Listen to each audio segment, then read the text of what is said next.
You can follow somebody for, say, 5 years on social media and never really get to know them.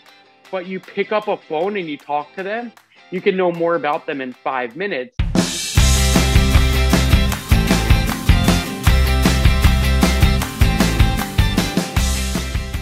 Hello and welcome to mcgrawesome Sauce, the podcast all about helping entrepreneurs to level up and become awesome. My name is Nick. Thank you so much for joining me. My guest this week is Joel Cohen, who is a serial entrepreneur. Joel is a social media expert. He's been able to grow thousands and thousands of followers across his social media accounts. And during the pandemic, he realized that a lot of people, a lot of entrepreneurs and businesses don't really know how to tap into social media to make more sales. Now, Joel has clients everywhere, helping them to grow their social media presence. I learned a lot from Joel. I know you will too, so let's dive in. Joel, thank you so much for joining me here on mcgrawesome Sauce. This is all about entrepreneurship, growth mindset, helping people, helping other entrepreneurs. And I know you're the type of guy that helps people and that really tries to solve problems in people's lives. So you're exactly the type of person I want to talk to today. So Joel, thank you so much for joining me here today. Hey, thanks for having me. I really appreciate it. For those of you who don't know, I chose my festive green shirt here. For anybody who doesn't know Nick, it happens to be one of his brand colors.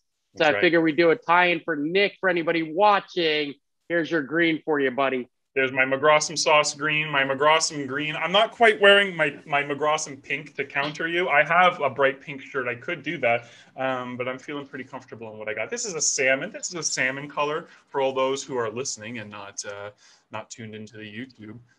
This is a salmon shirt, and Joel's got his mcgrawesome green on. So thank you very much for being on brand. That's the least you could do for having the privilege of talking to me today, Joel. Of course, you can show up on brand. Absolutely. Now, I can't do a mustache as good as you, but hey, I'll work on it. I mean, I'm just glad you said it's good. I don't think it's good at all. I just think it exists, and I'm not like here or there about it, but it's here, and it's kind of staying for a little bit. I'm its only fan. I'll tell you that. Everyone, like my fiance hates it. She says it's got to go, and I said I think it's going to stick around for the summer, and she says no, I don't think it's going to. So we're still having that conversation. So.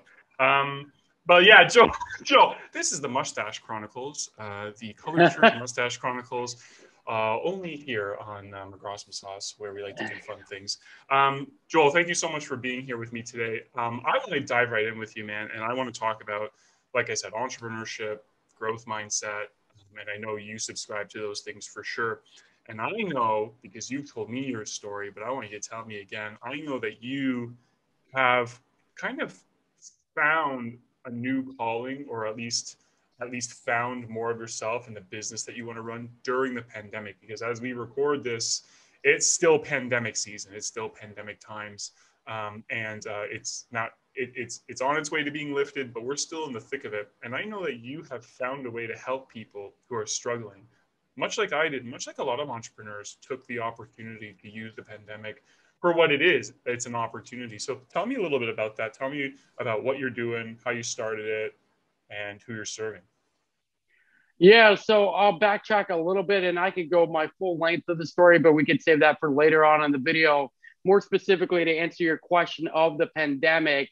So when the pandemic struck, I had actually was able to walk away from my store manager job a little less than a year before the pandemic started, because my plan B turned into my plan A. And I actually did that through social media.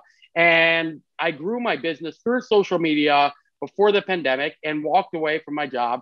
And the goal was for me to network in person, meet people in person and all of that. Because of doing all that, well, then we had something called the pandemic happen. So I had to go back to social media. And this is an interesting take. So I had spent 5 years on one specific platform building my whole business, right?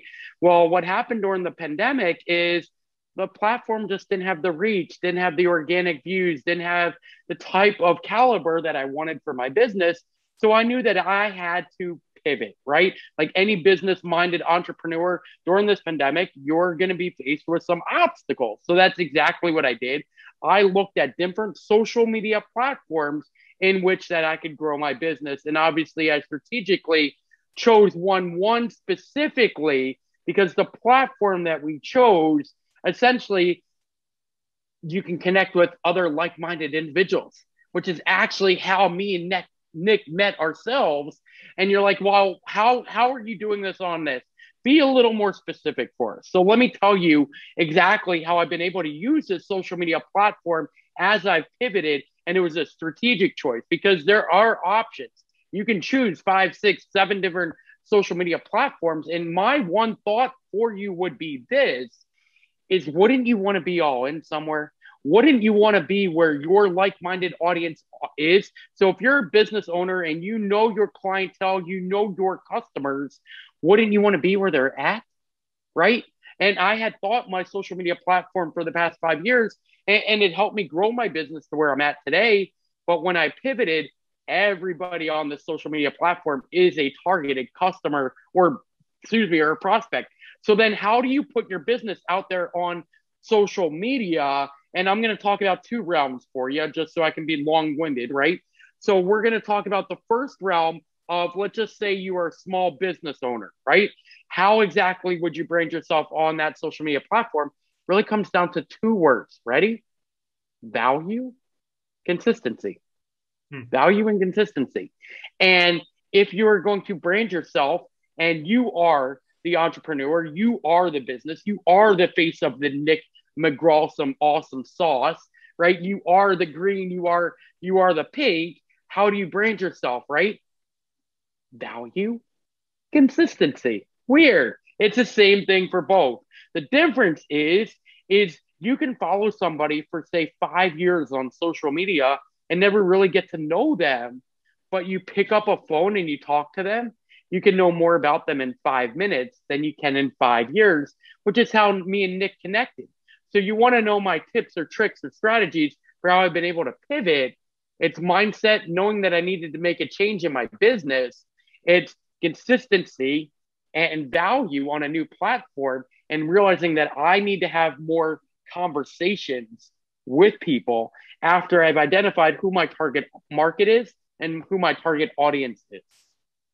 I love that, man. And there's so much to unpack in what you just said. You know, you're talking about, you know, showing up online, being consistent, adding value to people's lives. It's not just about you hanging out, having a good time. You know, you're talking about real content creation stuff. But then there's also another part that you said, and I'd love to unpack this too, which is, you know, you realized you had to do this. Like there was a switch that was flipped, a light went off. You're like, okay, I have to do this. But there are a lot of people who have stayed the same. You know, they're hanging on to hope, and they're subscribing to, it's a term I heard on one of our other social media platforms, Clubhouse, the term hopium, right? They're addicted to hopium, and they're hoping things will change. They're hoping, well, when the pandemic lifts, I'll do it. Okay, but when the pandemic lifts, there's going to be something else. There's going to be a recession, or there's going to be another housing crisis. There's going to be this, or there's going to be, or a family member's going to die. Well, when all that settles, I'll do it. But you're telling me, Joel, that you're not waiting for any of that. You saw an opportunity. You realized what you were doing for the last 5 years or whatever. That's done now. I'm done with that. I need to change, and I need to go where my customers are. And I love that you said that. The platform we're talking about is LinkedIn. That's where you and I met. We met on LinkedIn because we're like-minded guys. We're not just there to hang out. We're not just there to kill time. That's what a Facebook is for. That's kind of what an Instagram is for. LinkedIn is the place you get things done. Right. And so you realize that LinkedIn was a massive opportunity for you. Why do you think people are so stuck? Why do you think they're not seeing the world the way you and I do? Like, let's go for the opportunities. Why do you think people are stuck in their own little world? So we were breaking it down the other day when we were talking. I was saying there's 4 things that make people clear and concise on pivoting, right? Or changing, right? So everybody's got a story. You got a story of how you went from A to B to C to D. Pillar number 1. Your story has to make logical sense, and you can tell how you got to watching this video and watching me and Nick on this amazing video, right? And that's your story.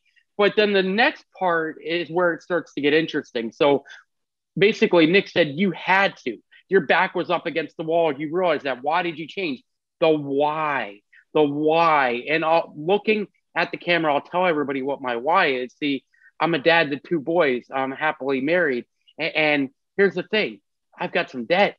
My why is to pay off debt, right? So I've got a business that I have a vehicle, but I'm paying off debt. That's part of my why. The second part of my why is I want to travel all 50 states as a family in the next decade. That's also part of my why.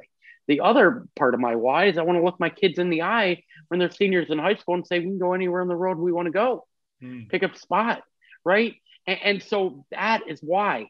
Because if your business is flat, are you going to look your kids in the eye and be like, hey, we can't travel? Hey, you're going to look your kids in the eye and say, hey, look, we can't go somewhere when you're a senior in high school? No. And that goes back to my other two pillars, which I said there's four. The next pillar is grit, right? Nobody's going to kick me and say, Joel, you need to do this. You need to make this happen. Grit is on me. I'm the one doing the grit. I'm the one pursuing my why with my story and through the vehicle I chose. And the biggest one, this is the biggest one of the four pillars for anybody watching. It's clarity. And because a lot of people say, I want to pay off debt. Well, do you know how much debt is? Do you know how long you want to pay off debt? Do you want to do it for time freedom? Well, if you stop watching this video right now, you get time freedom, right? If that's why you're essentially building the business. So clarity, as well as those other three pillars, that's exactly why I had the pivot. I had all four of those pillars. I love that, man. And this is just another reason why you and I get along so well. Is because not only are we subscribing to the same kind of mindset and the same kind of like growth mindset, but I can hear in your voice the way you're speaking. I know for a fact you and I not idolize, but we definitely use as example some of the same entrepreneurs in the world. We've talked about like Elon Musk and Evan Carmichael, and these are all their messages, right? Like Elon Musk was asked not too long ago, like, what would you say to motivate entrepreneurs today? And his answer was, if you're an entrepreneur, you don't need motivation, right? And you and I are the same in that respect. No one needs to motivate us. The fire is permanently lit under us. And Evan Carmichael says things like, tons of people get in a car to drive to a job they hate and work that job they hate for 40 years, never changing anything and never outlining any goals, any dreams. Like, you have goals. You just told me you want to travel. You want to do road trips. You want to see the world. You want to see your country. You want to look your kids in the eye and tell them, yeah, I got you, right? Like, you want to be setting a good example. Lots of people have no idea. And the reverse of that is true too. Lots of people have goals like to pay off the house, pay off the car. Okay, how will we get there? If you need $1,000 extra every month, where does that money manifest from? Is it just going to appear? You clap your hands and it appears? No one kind of creates a plan for themselves. They're lacking that clarity that you're talking about. And it's really disheartening to see. And you just know that they could be better, right? You just know that if they had a little bit of guidance and a little bit of wisdom and a little bit of maybe mentoring or coaching, you know that they could do it. And yet they don't. Like, again, why do people subscribe to this I'll just resign myself to a life of terribleness for the rest of my life? Why do you think that is? To me, I think people get complacent. I think what was told between us when we grew up, it was sort of like, go to the best school, get the best education possible, go get the best job. It was never explained to us growing up, hey, go after your passions, go after a work ethic, then supplement the education to supplement your passion and make something of it. I don't care if you're doing basket weaving, if you're doing drums, I don't care if you're doing guitar, I don't care if you're doing social media, but you go be the best at what you can do. Go put in your hours. Or to recite back to Evan Carmichael, his one word is believe, right? Believe That's nation, right? So a lot of people, honestly, is they just don't believe in themselves. They don't believe they can make it happen. They don't believe they could actually do this. And the funny part is, I went to grad school. I went to undergrad. I took 0 entrepreneurship classes, 0.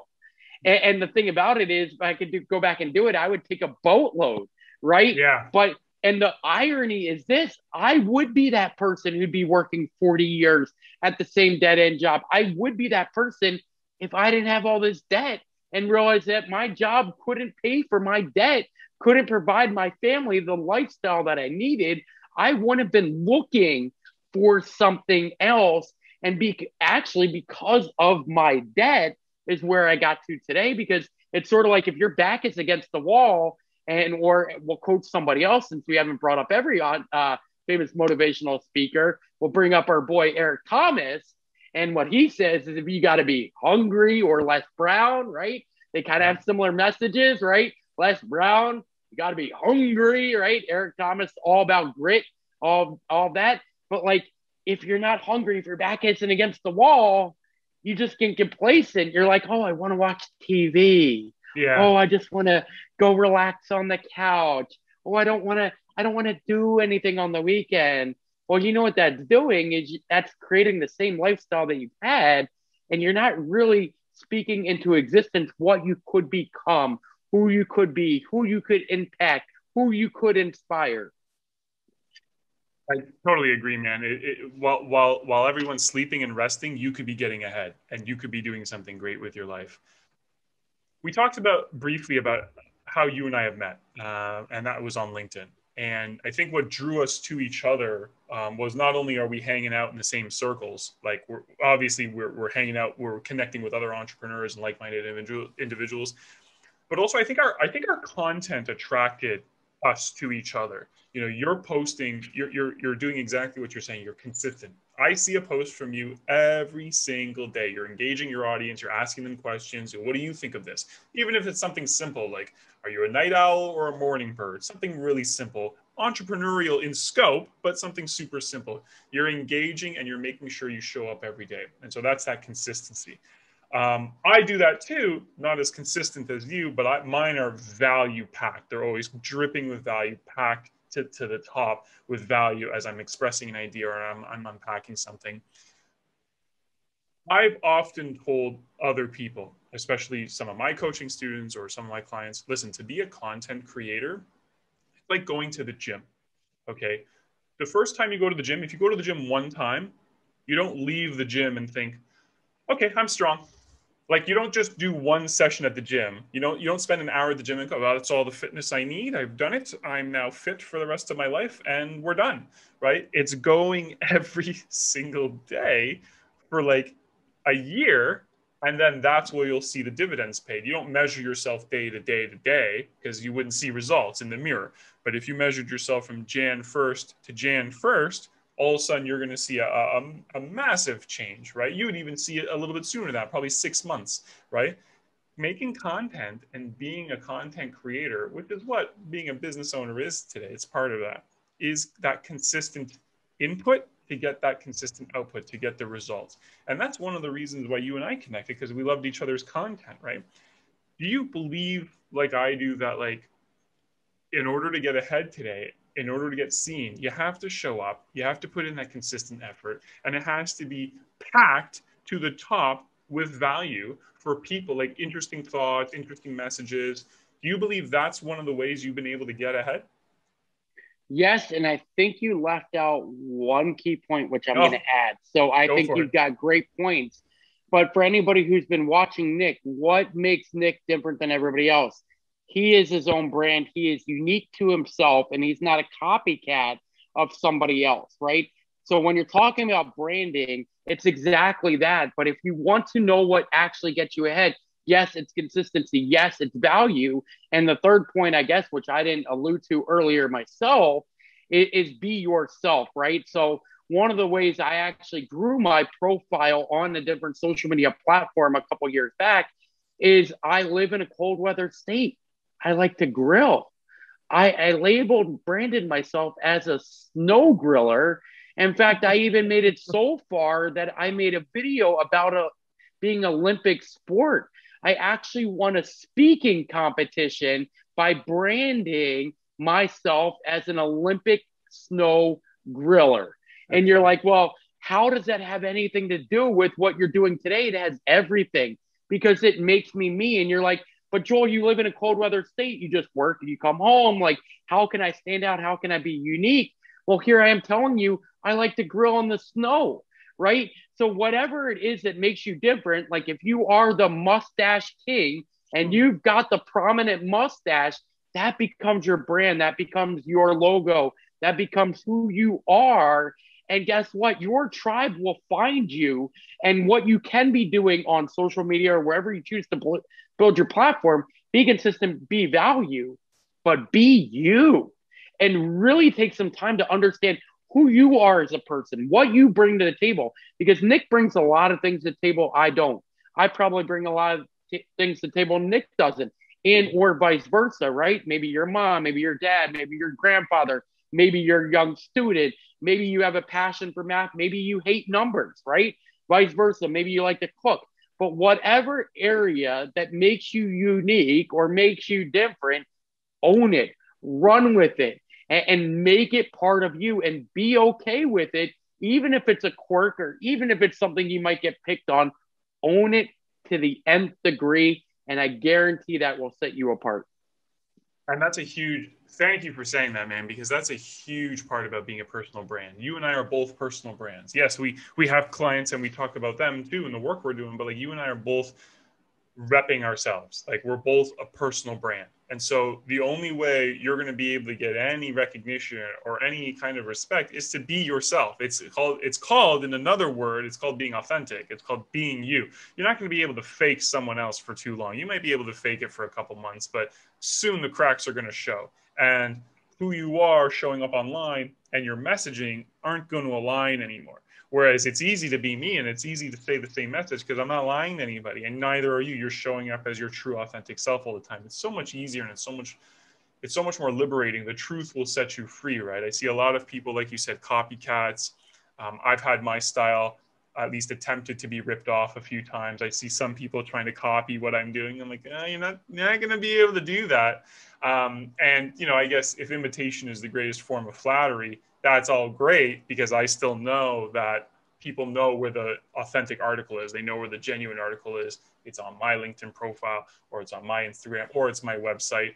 And so you just keep your audience coming back for more. They always come back to the source. So that's a great point to help people build out their personal brands and really just blaze their own trail and stand out. It's all what you said was all about standing out, right? And so I really love that. Speaking of standing out, this is something I always ask every entrepreneur that I talk to. Joel, as you go on and as you build your brand, and I'm a fan of what you're doing and I'm a fan of you, what can I as a fan look forward to from Joel Cohen and what he's doing and the audience he's building up on LinkedIn and everywhere else you're showing up? What can I look forward to? What's the big idea you're working on? Like, what's next for your brand?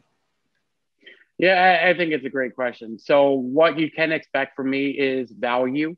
You can expect entertainment. I will put some jokes in there. In fact, me and Nick were talking earlier because we talked about the green, but I told him that I would actually wear a tie. So if anybody wanted to see the tie, I'm very real and authentic, right? And so what you're going to find from my brand is basically, we mentioned earlier the word believe, right? So if you don't believe in yourself, follow me.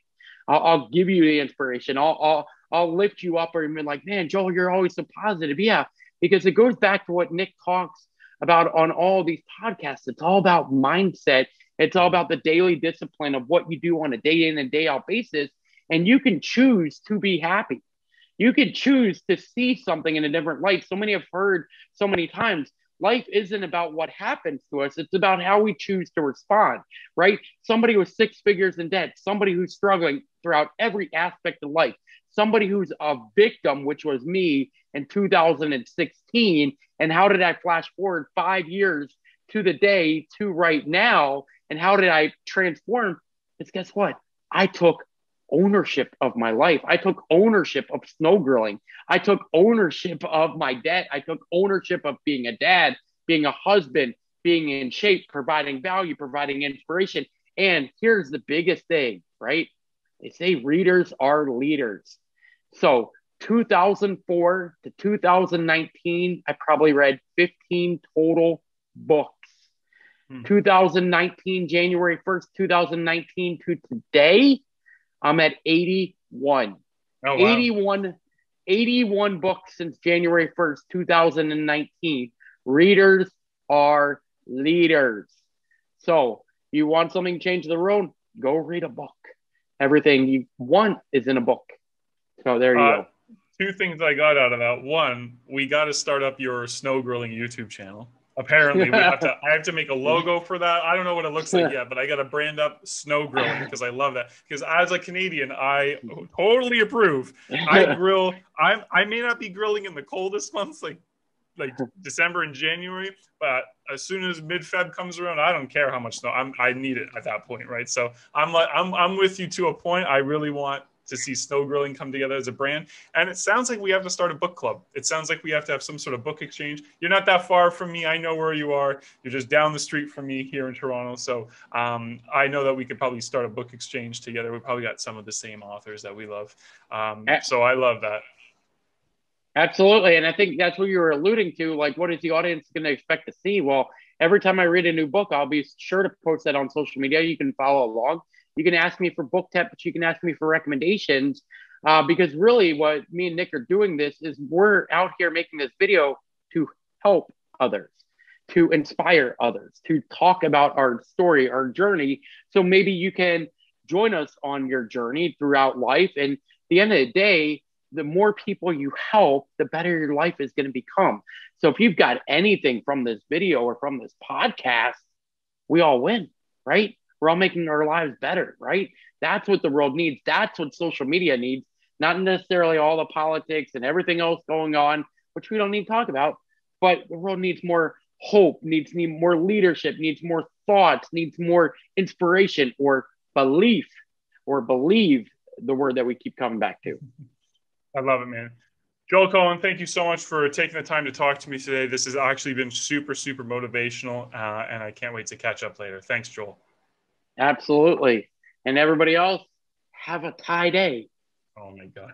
That's perfect. I love that. We're definitely going to distill that into some sort of like banner on your YouTube or something like that. We'll get the branding for it done, Joel. Don't you worry. All right. Thanks, Joel. Yeah. All right.